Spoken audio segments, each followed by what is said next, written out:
Sir నమస్తే అండి. Present మనం ఏలూరు జిల్లా చాటరాయి మండలం చాటరాయి గ్రామంలోని చాటరాయి మండలం కాలసాని చిన్నారావు గారి దగ్గర ఉన్నామండి. మన పేరా రోడ్డు వాడడం జరిగింది. ఆయన మాటలోనే ఎలా ఉందో ఏంటో తెలుసుకున్నాం.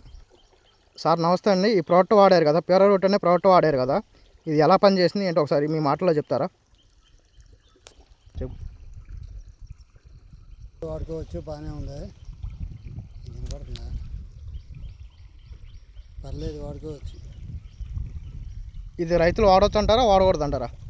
వాడవచ్చు. మీకు ఎన్ని రోజులు అవుతుందండి జిమ్మి? 6 రోజులు అయింది. 6 రోజులు 7 రోజులు అయింది. మీకు ఏమైనా తేడా కనపడుతుందండి? పర్లేదు కానీ బాగానే ఉంది. కానీ కొద్దిగా కాడ ఉంది, కానీ పెద్ద ఎక్కువ కాదు. రైతులు అయితే దీన్ని వాడుకోవచ్చు అంటారు. సరే, ఓకే సార్.